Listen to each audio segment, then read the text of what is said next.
Hi, നമുക്കിവിടെ എക്സലിലെ pivot reporting ഉപയോഗിച്ചുകൊണ്ട് ഒരു വലിയ ഡാറ്റയിൽ നിന്ന് നമ്മൾക്കാവശ്യമായ ഡിഫറൻ്റ് ആയിട്ടുള്ള റിപ്പോർട്ട്സ് എടുക്കാൻ വേണ്ടിയിട്ട് എടുക്കുന്നത് എങ്ങനെയെന്ന് നോക്കാം.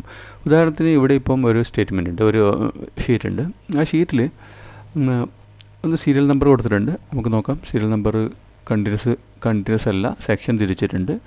അതായത് ഇവിടെ ഒരു കോഡുണ്ട്, ഇവിടെ ഡിവിഷൻസ് എഴുതിയിട്ടുണ്ട്, ഇവിടെ ക്ലാസ്, ഇവിടെ ഡിവിഷൻസ്, സ്റ്റുഡൻറ്റിൻ്റെ പേര് അത് ഞാൻ മാറ്റിയിട്ടുണ്ട് ഐഡൻറ്റിറ്റി വെളിപ്പെടുത്താതിരിക്കാൻ വേണ്ടി. അതേപോലെ തന്നെ പാരൻറ്റ് നെയിം, മൊബൈൽ നമ്പർ ഞാൻ മാറ്റിയിട്ടുണ്ട്. ഇവിടെ ഈ 2 കോളം, അതായത് ഇവിടെ കുറേ ഡീറ്റെയിൽസ്, സ്ഥലത്തിൻ്റെ പേര്, പാക്കറ്റ് ഒക്കെ കൊടുത്തിട്ടുണ്ട്. ഇതിന് നമുക്ക് തൽക്കാലം ഇത് ആവശ്യമില്ല, പിന്നീട് പറയാം. ഇവിടെ നമുക്കിപ്പം നോക്കുന്നത് ഈ കുട്ടികൾക്ക്, ഓരോ കുട്ടികളും പല സ്ഥലങ്ങളിൽ നിന്ന് വരുന്ന കുട്ടികൾക്ക് അവരുടെ മെയിൻ റൂട്ടുണ്ട്. ഒരു മെയിൻ റൂട്ട് ഉണ്ടാകും. അതായത് ഒരു ടൗണിലേക്ക് അല്ലെങ്കിൽ ഒരു ഏരിയയിലേക്ക് പോകുന്നതിന് മെയിൻ റൂട്ട്. ഇവിടെ ഇപ്പം റൂട്ട് 1 എന്ന് എഴുതിയിട്ടുണ്ട്, ചുടല ടു അരിപ്പാമ്പ്ര എന്ന് എഴുതിയിട്ടുണ്ട്. ആ റൂട്ടിൻ്റെ ഉള്ളിലുള്ള ഡിഫറൻ്റ് ആയിട്ടുള്ള സ്റ്റെപ്സ്, അതായത് ഇതൊക്കെ ആ റൂട്ടിലുള്ള സ്റ്റേജസ് എന്ന് പറയാം. നമുക്ക് ബസ്സിലാണ് ഉപയോഗിക്കുന്നത്, സ്റ്റേജസ് എന്ന് പോലെ പറയാം. അങ്ങനെ തരം തിരിച്ചിട്ടുള്ളതാണ്. അതായത് ഈ റൂട്ടിലേക്ക് പോകുന്നതിൽ തന്നെ പല സ്ഥലങ്ങളിലാണ് ഉള്ള സ്ഥലമാണിത്. അതിൽ ഓരോ സ്ഥലത്തുള്ള കുട്ടികളുണ്ട്. അതിൽ ഓരോ സ്ഥല കുട്ടികൾക്കും ഓരോ ഗിഫ്റ്റ് പാക്കറ്റ് നമ്മൾ കൊടുക്കാൻ പോവാണ്. അപ്പം പാക്കറ്റിൻ്റെ പാക്കറ്റിൻ്റെ തരം തിരിച്ചിട്ടുണ്ട്, ABCD അങ്ങനെ തിരിച്ചിട്ടുണ്ട്. അപ്പം നമ്മൾക്കിവിടെ അറിയേണ്ടത് ഓരോ മെയിൻ റൂട്ടിലേക്കും, അതായത് ഇതാണ് ഇവിടെ മെയിൻ റൂട്ട് എന്ന് പറയുന്നത്, ഇതാണ് റൂട്ട് 1 ചുടല. ഇവിടെ റൂട്ട് 2 സബ് റൂട്ട് ഇതാണ്. ഓരോ സബ് റൂട്ടിലേക്കും ഓരോ സ്റ്റോപ്പിലേക്കും, അതായത് 1 എന്ന് പറയുന്നത് ഇപ്പം ഇവിടെ ഇത്രയും 1 2 എന്ന് പറയുന്നത് ഇതാണ്, ഈ 2 ഓരോ സ്റ്റോപ്പിലേക്കും ഓരോ വണ്ടികൾ അല്ലെങ്കിൽ ഓരോ ആൾക്കാർ പോവുകയാണെങ്കിൽ എത്ര പാക്കറ്റ് കൊണ്ടുപോയി കൊടുക്കണം എന്നുള്ളതാണ്. കൊടുക്കുകയാണെങ്കിൽ അങ്ങനെ ഉദ്ദേശിച്ചിട്ടാണ്, അങ്ങനെയുള്ള ടോട്ടൽ റിപ്പോർട്ടാണ് കിട്ടേണ്ടത്. നമുക്കറിയാം പിവറ്റ് റിപ്പോർട്ടിംഗ് അല്ല, ഏത് റിപ്പോർട്ടും എക്സലിൽ കിട്ടണമെങ്കിൽ ഡാറ്റാബേസ് സ്ട്രോങ് ആയിരിക്കണം, ഡാറ്റാബേസ് ആക്യുറേറ്റ് ആയിരിക്കണം. ഇവിടെ ചില പ്രശ്നങ്ങൾ നമ്മൾ കാണാനുണ്ട്, നമുക്ക് നോക്കാം. അത് നമ്മളെ ബാധിക്കാത്തത് അടക്കമുണ്ട്. ഉദാഹരണത്തിന് നമ്മൾ ക്ലാസ് വെച്ചിട്ട് സോർട്ട് ചെയ്യുന്നില്ല എന്നതുകൊണ്ട് പ്രശ്നമില്ല. കാരണം ഇവിടെ റോമൻ ലെറ്റേഴ്സിലാണ് 12 എന്ന് എഴുതിയിരിക്കുന്നത്. അതേസമയം ബാക്കിയെല്ലാം ഇംഗ്ലീഷ് ലെറ്റേഴ്സാണ്. നമ്മൾ സോർട്ടിങ് ഉപയോഗിക്കുന്നുണ്ടെങ്കിൽ ഒരേ മെത്തേഡ് തന്നെ ഉപയോഗിക്കണം. അതേപോലെ ഇവിടെ മലയാളത്തിലുണ്ട്, ഇംഗ്ലീഷിലുണ്ട്. നമ്മളിപ്പോൾ ഒരു പേരൊക്കെ സോർട്ട് ചെയ്യുമ്പോൾ മലയാളത്തിലും ഇംഗ്ലീഷിലും വെച്ച് സോർട്ട് ചെയ്താൽ നമ്മൾക്ക് കറക്റ്റ് സോർട്ടിങ് കിട്ടില്ല. മറ്റൊന്ന്, ഒരു ഡാറ്റാബേസ് റിപ്പോർട്ടിന് വേണ്ടി തയ്യാറാക്കുമ്പം ഇതുപോലെ സബ് ഹെഡിങ് കൊടുക്കുന്നതിനേക്കാൾ കൂടുതൽ, ഉദാഹരണത്തിന് റൂട്ട് 1 എന്ന് പറഞ്ഞിട്ട് ഒരു സെക്ഷൻ, നമുക്ക് താഴോട്ട് പോയി നോക്കാം. റൂട്ട് 2 എന്ന് പറഞ്ഞിട്ട് മറ്റൊരു സെക്ഷൻ. നമുക്കറിയാം ഇവിടെ ഗ്യാപ്പ് വന്നിട്ടുണ്ട്. നമുക്കറിയാം ഈ റൂട്ട് 2 ആണ് താഴത്ത്. ഒരു ഡാറ്റാബേസ് തയ്യാറാക്കുമ്പം അങ്ങനെയല്ല തയ്യാറാക്കേണ്ടത്. അത് നമുക്ക് ഉദാഹരണത്തിന് നമുക്ക് ഫിൽറ്റർ പോലും ഒരു നമുക്കിവിടെ ഒരു സ്പേസ് വന്നാൽ ഫിൽറ്റർ പോലും വർക്ക് ചെയ്യില്ല. നമുക്ക് കൺട്രോൾ എൻഡ് പ്രസ് ചെയ്യാം. കൺട്രോൾ എൻഡ് പ്രസ് ചെയ്യുമ്പോൾ നമുക്കറിയാം 1555 ലൈൻസ് ഉള്ള ഡാറ്റയാണിത്. ഇത് നമ്മൾക്കൊന്ന് ഫിൽറ്റർ ഒന്ന് വെറുതെ ഇട്ട് നോക്കാം. കാരണം എനിക്കിവിടെ ചില പ്രശ്നങ്ങൾ ഞാനിവിടെ കാണുന്നുണ്ട്.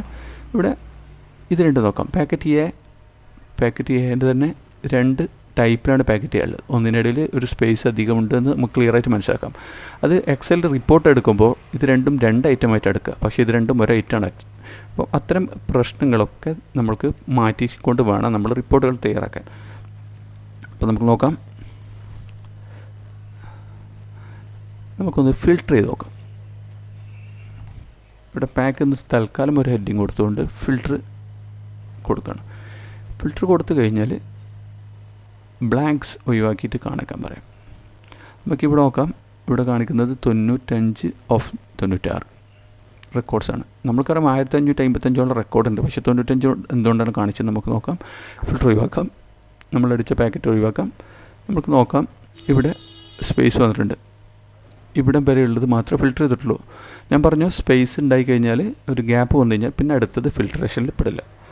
ഓക്കെ, അപ്പോൾ നമുക്ക് അത്തരം ഫിൽറ്റർ ചെയ്യുമ്പോൾ അതൊക്കെ ഒഴിവാക്കണം. അതിന് നമുക്ക് ചെയ്യാൻ പറ്റുന്ന ഒരു മെത്തേഡ്, നമുക്ക് ആദ്യം തന്നെ ഇവിടെ ഫുള്ളായിട്ടൊരു സീരിയൽ നമ്പർ കൊടുക്കാം. ഫുള്ള് നമ്പർ, അതായത് ഒന്നും മിസ് ചെയ്യാതെ ഒരു നമ്പർ നമുക്ക് ഇട്ട് കൊടുക്കാം. അത് നമുക്ക് സോർട്ടിങ് ഓർഡർ ആയിട്ടും എങ്ങനെയും എടുക്കാം. ഉദാഹരണത്തിന് 1 എന്നടിച്ചു. ശേഷം ഞാൻ ഇക്വേഷനാണ് ഉപയോഗിക്കുന്നത്, +1, അതായത് മുകളിലത്തെ കൂടെ 1 കൂട്ടി. അത് വലിച്ചു കഴിഞ്ഞാൽ നമ്മൾക്കറിയാം കൂടി വരും. അതായത് ഇക്വേഷൻ മുകളിലത്തെ റോയിലെ ഡാറ്റയുടെ കൂടെ ഒന്ന് ആഡ് ചെയ്ത് തരാൻ വേണ്ടിയിട്ടാണ്.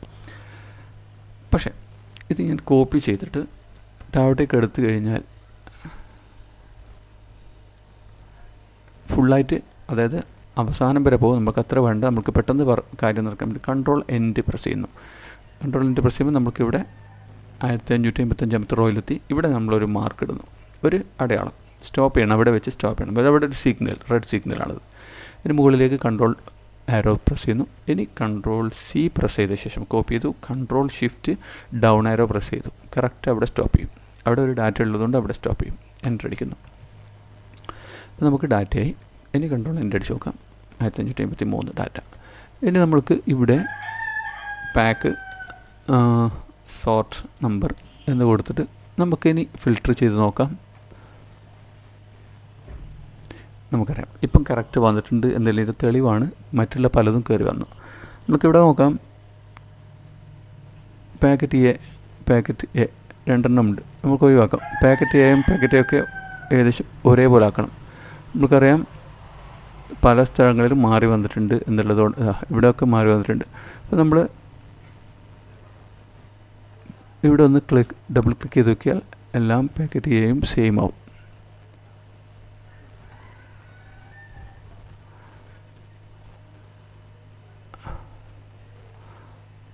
Packet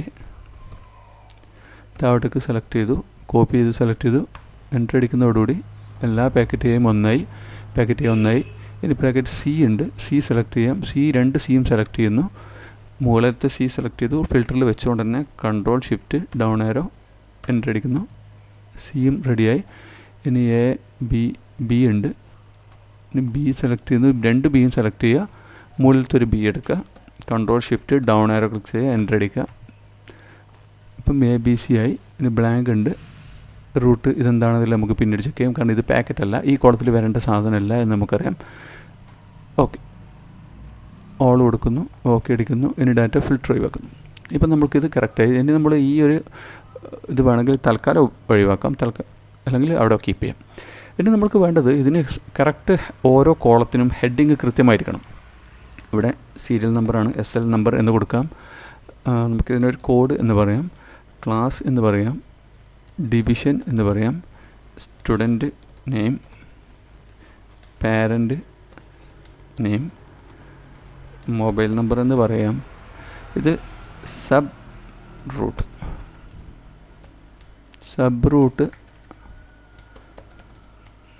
number. ഇത് സബ് റൂട്ട്, അതിൻ്റെ കറസ്പോണ്ടിങ് നെയിം, പ്ലേസ്, പാക്കറ്റ്. ഇത് സോർട്ട് നമ്പർ തന്നെ തൽക്കാലം നമുക്ക് അതുപോലെ തന്നെ അടിച്ചു വെക്കാം. എത്ര അടിച്ചു വെച്ചു. എന്നാലും നമുക്ക് ഈ ഇടയിലുള്ള ഇത്തരം കോളങ്ങൾ ഒഴിവാക്കേണ്ടതുണ്ട്.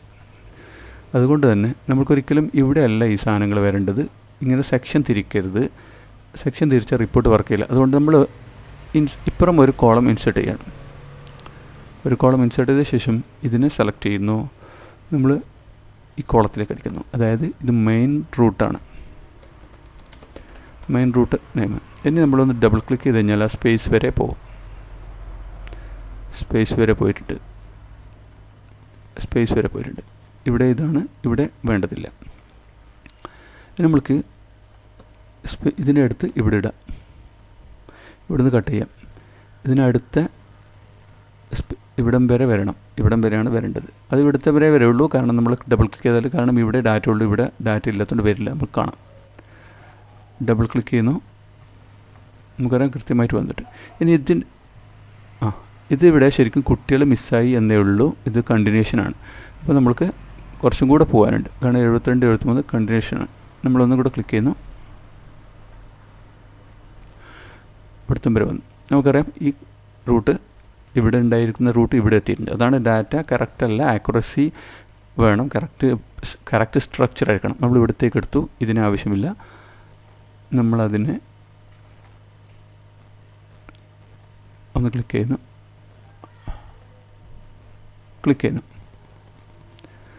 വീണ്ടും ഇതിനെ ഒരു ഡാറ്റ ഉള്ളവിടെ വരെ കോപ്പി ചെയ്ത ശേഷം പിന്നീട് ഡബിൾ ക്ലിക്ക് ചെയ്യാം. ഇതിനെ നമുക്ക് ഒഴിവാക്കാം. ഇത്തരത്തിൽ ഡാറ്റ സ്ട്രക്ചറാണ്. കൺട്രോൾ എക്സ് തന്നെ അടിക്കാം, നമുക്ക് അവിടെ ആവശ്യമില്ല. ഇതിനെ നമ്മൾക്ക് വലിക്കുകയാണ്. ഇവിടെ ഡാറ്റ ഉള്ള സ്ഥലം വരെ ഒന്ന് വലിക്കുക. അതിന് ശേഷം ഡബിൾ ക്ലിക്ക് ചെയ്താൽ ആ ഡാറ്റ ഉള്ളിടത്തും വരെ പോകും. ഡബിൾ ക്ലിക്ക് ചെയ്യുക, വീണ്ടും കൺട്രോൾ എക്സ്, താഴോട്ട് ക്ലിക്ക് ചെയ്യുന്നു. ഇത് ഞാൻ സ്പീഡാക്കാണ്.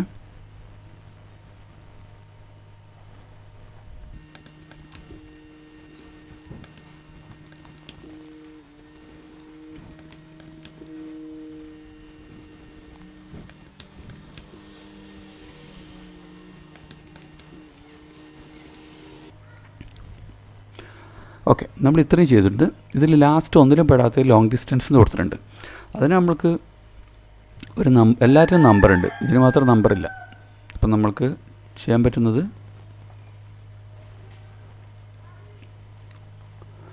ഇതിനൊരു നമ്പർ കൊടുക്കാം.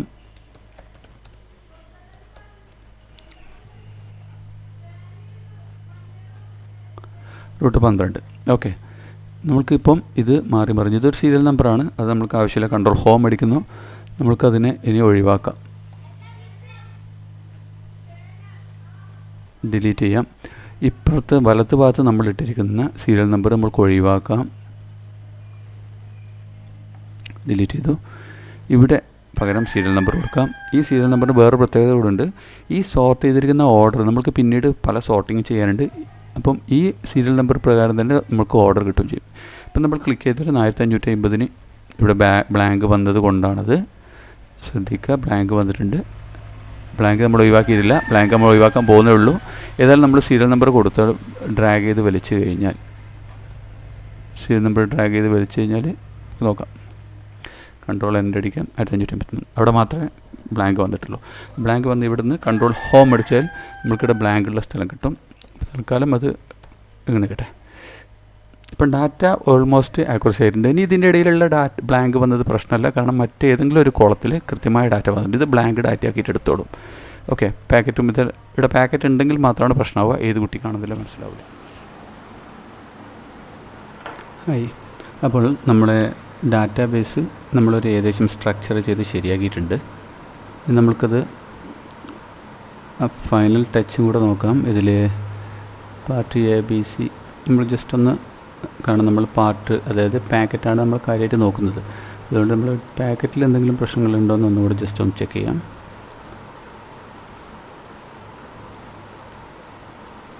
ഓക്കെയാണ്. ഓക്കെ, ഇനി നമ്മൾക്കൊന്ന് കൺട്രോൾ ഹോം അടിക്കാം. ഇനി നമ്മൾ ഇൻസേർട്ട് പോകുന്നു. ഇൻസേർട്ടിലിവിടെ പിവറ്റ് റിപ്പോർട്ടിംഗ് ഉണ്ട്, പിവറ്റ് ടേബിൾ. ഇവിടെ പിവറ്റ് ടേബിൾ ക്ലിക്ക് ചെയ്യുന്നു. സെലക്ട് ടേബിൾ, ഓട്ടോമാറ്റിക്കായിട്ട് ഈ ടേബിൾ സെലക്ട് ആയിട്ടുണ്ട്. ന്യൂ ഷീറ്റ്, ന്യൂ വർക്ക് ഷീറ്റിലേക്ക്, അതായത് ഇവിടെ ഒരു ഷീറ്റാണുള്ളത്, ന്യൂ വർക്ക് ഷീറ്റിലേക്കാണ്, മറ്റൊരു വർക്ക് ഷീറ്റിലേക്കാണ് വരിക. ഓക്കെ, നമ്മൾക്ക് വേണ്ടത് മെയിൻ റൂട്ടിൽ അടുത്ത ഭാഗത്ത് മെയിൻ റൂട്ട് അടുത്ത ഭാഗത്ത് ഇവിടെ heading packets heading, packet heading വന്നിട്ടുണ്ട്. ഇനി ഇവിടെ പാക്കറ്റുകളുടെ എണ്ണം, ഓരോ റൂട്ടിലും പാക്കറ്റുകളുടെ എണ്ണം, അത് സ്റ്റുഡൻറ്റ് നെയിം എഴുതിയാൽ കുട്ടികളുടെ എണ്ണം തന്നെയാണ് പാക്കറ്റിൻ്റെ എണ്ണം. അപ്പോൾ നമ്മൾക്കിവിടെ പാക്കറ്റുകളുടെ എണ്ണം ഇതൊക്കെ കിട്ടിയിട്ടുണ്ട്. ഇനി പറ്റുന്നത് ഇത് മെയിൻ റൂട്ടുകളാണ്. ഇനി സബ് റൂട്ടുകളുണ്ട്. വീണ്ടും നമ്മളൊന്ന് കൂടെ ഒന്ന് ഇൻസേർട്ട് അടിച്ചു, വീണ്ടും പിവറ്റ് റിപ്പോർട്ട് അടിക്കുന്നു, പിവറ്റ് ടേബിൾ അടിക്കുന്നു. സെയിം ന്യൂ വർക്ക് ഷീറ്റ്, മറ്റൊരു വർക്ക് ഷീറ്റാണ്. ഇവിടെ നമ്മൾ സബ് റൂട്ട് നമ്പർ ആയാലും മതി, സബ് റൂട്ട് നെയിം നമുക്ക് പിന്നെ എടുക്കാം, സബ് റൂട്ട് നമ്പർ എടുക്കാം. പാക്കറ്റ് തന്നെയാണ്, പാക്കറ്റ് സൈസ് തന്നെയാണ്, കുട്ടികളുടെ നെയിം, സ്റ്റുഡൻറ്റ് നെയിം ഇവിടെ നമ്മൾ കിട്ടിയിട്ടുണ്ട്. ഓരോന്ന് നോക്കിയിട്ട് 1521. ഇനി നമുക്ക് ഇതിനൊന്ന് ചെറിയ ഫോർമാറ്റ് ചെയ്യണമെങ്കിൽ നമുക്ക് ചെയ്യാം. കോപ്പി എടുക്കാം, റൈറ്റ് ക്ലിക്ക് ചെയ്യാം, കോപ്പി എടുത്തു, വീണ്ടും റൈറ്റ് ക്ലിക്ക് ചെയ്തു, പേസ്റ്റ് സ്പെഷ്യൽ വാല്യൂസ്. ഓക്കെ, ഇവിടെ വാല്യൂസാണ് സെലക്ട് ചെയ്യുന്നത്. വാല്യൂ സെലക്ട് ചെയ്യുന്നു, ഓക്കെ അടിക്കുന്നു. അപ്പോൾ ഇതിൻ്റെ ഇൻറ്ററാക്ടിവിറ്റി പോയിട്ടുണ്ട്. ഇനി നമ്മൾക്ക് ഇതിൽ വേണമെങ്കിൽ നമുക്ക് ഇതിപ്പം ഒരു ബ്ലാങ്ക് കോളം വന്നിട്ടുണ്ട്, ആവശ്യമില്ലാത്തതാണ്, ഡിലീറ്റ് ചെയ്തല്ലേ, കാരണം കുറേ ബ്ലാങ്ക് ഉള്ളതുകൊണ്ടാണ്. ഇത്രയും നമുക്കറിയാം പാക്കറ്റ്സാണ്. ഇത് സബ് റൂട്ടാണ്. ഇനി നമ്മൾക്ക് ഇതിനൊരു ഫോർമാറ്റ് ചെയ്യുന്നതിന് വേണ്ടിയിട്ട് നമുക്ക് സെലക്ട് ചെയ്തു, കൺട്രോൾ ഡൗൺ ആരോ അടിച്ചു. നമുക്ക് ബ്ലാങ്കും വേണ്ട, ഇത്രേ വേണ്ടു. ബ്ലാങ്ക് നമുക്ക് ഒഴിവാക്കാമെന്ന് വിചാരിക്കുക. നമുക്ക് ബ്ലാങ്ക് വേണമെന്നുണ്ടെങ്കിൽ നമുക്ക് ബ്ലാങ്ക് എടുക്കാം. ഇവിടെ ഏതായാലും ബ്ലാങ്ക് വേണ്ട. ഇവിടെ നമ്മൾ പോകുന്നത് ഫോർമാറ്റ്, അതായത് മെനു, ഹോം മെനുവിലാണ്. ഫോർമാറ്റ് ടേബിളിൽ നമുക്ക് ഏതെങ്കിലും ഒരു ഇഷ്ടമുള്ള ഫോർമാറ്റ് എടുക്കാം. ബ്ലൂ എടുക്കാം. My table has headers, header ഉണ്ട്, ഓക്കെ അടിക്കുന്നു. ഇനി ഇത് രണ്ടും നമ്മൾ ലൈൻ ഡിലീറ്റ് ചെയ്ത് കളയുന്നു. ശേഷം നമുക്ക് ടോട്ടൽ കിട്ടാൻ വേണ്ടി ഇവിടെ വെക്കുന്നു. ആൾട്ട് ഈക്വൽ ടു അടിക്കുന്നതോടുകൂടി ടോട്ടൽ ഇവിടെ വരും. ഇപ്പോൾ നമുക്ക് കൃത്യമായിട്ട് ടോട്ടൽ കിട്ടി. ഇനി നമുക്ക് എന്തെങ്കിലും തരത്തിലുള്ള ഫോർമാറ്റിങ്ങോ സെൻട്രലൈസിങ്ങോ ഒക്കെ ചെയ്യാം. ഇവിടെ വേറൊന്ന് ഇൻസേർട്ട് അടിക്കുക. ഇവിടെ നമുക്ക് ഇവിടെ എന്ത് വന്നിട്ടില്ല, ഇവിടെ നെയിം വന്നിട്ടില്ല, അതായത് സബ് റൂട്ട് വന്നിട്ടുണ്ട്. സബ് റൂട്ടിൻ്റെ നെയിം വേണമെന്നുണ്ടെങ്കിൽ ഇവിടെ ഒന്ന് ലുക്കപ്പ് ചെയ്താൽ മതി. ലുക്കപ്പ് ചെയ്യാം. VLookup ഓട്ടോമാറ്റിക്കായിട്ട് അവിടെ സെലക്ട് ചെയ്തുകൊണ്ട് ഞാൻ വന്നിട്ടുണ്ട്. കഴിഞ്ഞ പ്രാവശ്യം നമുക്കിതാണ് നോക്കേണ്ടത്. സബ് റൂട്ട് സെലക്ട് ചെയ്തു. ടേബിൾ ആയതുകൊണ്ട് നമുക്ക് ഡോളർ അടിക്കേണ്ട ആവശ്യമില്ല. എവിടെയാണ് നോക്കേണ്ടത്? ഷീറ്റ് 1ൽ ഇവിടെ കൺട്രോൾ ഷിഫ്റ്റ് ഡൗൺ 96 കുറച്ചും കൂടെ പോകാനുണ്ട്. കാരണം എന്താണ്, ഈ അവിടെ സ്പേസ് വന്നതുകൊണ്ട് ഓട്ടോമാറ്റിക്കായിട്ട് പോകുന്നില്ല. അതുകൊണ്ട് നമ്മൾ 1500 ചില്ലറ അത്രയും റോ സെലക്ട് ചെയ്തു. ആൾട്ട് F4 അടിക്കുകയാണ്. ഡോളർ സൈൻ അടിച്ചു, ഫിക്സ് ചെയ്യുന്നു. അതായത് രണ്ടാമത്തെ കോളം, അതായത് ഒന്ന് കോളം നമ്പറും രണ്ടാമത്തെ കോളമാണ് പേര് 0 എടുക്കുന്നു. ഓട്ടോമാറ്റിക്കായി മുഴുവൻ സബ് റൂട്ട് നെയിമും വന്നിട്ടുണ്ട്. ഒന്ന് ക്ലിക്ക് ചെയ്ത് കഴിഞ്ഞാൽ ഫോർമാറ്റായി. ഇത് ഓക്കെ ആയിട്ടുണ്ട്. ഇവിടെ സബ് റൂട്ട് നെയിം. ഇനി ആദ്യത്തെ ഷീറ്റ് നമ്മൾ ചെയ്ത് വെച്ചത് മെയിൻ റൂട്ടിൻ്റെയും നമ്മൾ ഇവിടെ കോപ്പി അടിക്കുന്നു. വീണ്ടും റൈറ്റ് ക്ലിക്ക് ചെയ്യുന്നു, പേസ്റ്റ് സ്പെഷ്യൽ വാല്യൂസ്, അതായത് അതിൻ്റെ ഇൻറ്ററാക്ടിവിറ്റി ഫംഗ്ഷൻ പോയി. പിന്നീട് അത് പിവറ്റ് റിപ്പോർട്ടിങ് എൻ്റെ ഓപ്ഷൻ പോയി, ഡിലീറ്റ് ചെയ്യുന്നു. വേണ്ടാത്ത കോളം ഡിലീറ്റ് ചെയ്യുന്നു. നമുക്ക് total column, grand total column നമുക്ക് തൽക്കാലം വായിച്ച് കളയാം. ഇത് main route packet A, packet B, packet C, total. നമുക്ക് മറ്റൊരു format round my table has headers ഉണ്ട്. ശ്രദ്ധിക്കുക, ഇവിടെ ഹെഡർ ഉള്ളതുകൊണ്ടാണ് ഹെഡർ സെലക്ട് ചെയ്തിരുന്നത്. ഓക്കെ അടിക്കുക. ഇനി ഇതേപോലെ ടോട്ടലിൻ്റെ സ്ഥലം വെക്കുക. ആൾട്ട് ഈക്വൽ ടു അടിക്കുക, ടോട്ടൽ.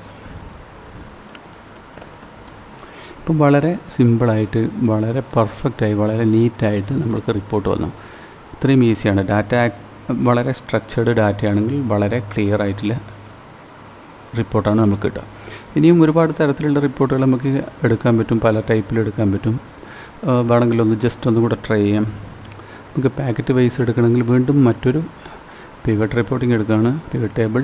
ഇവിടെ നമ്മൾ പാക്കറ്റാണ് റൈറ്റ് സൈഡ് വരുന്നത്. ഇവിടെ പാക്കറ്റ്. ഇനി ഇവിടെ ടോട്ടൽ സ്റ്റുഡൻറ്റിൻ്റെ പേര് വെച്ച് കൊടുത്താൽ ഓരോ പാക്കറ്റും എത്ര വേണമെന്ന് കിട്ടും.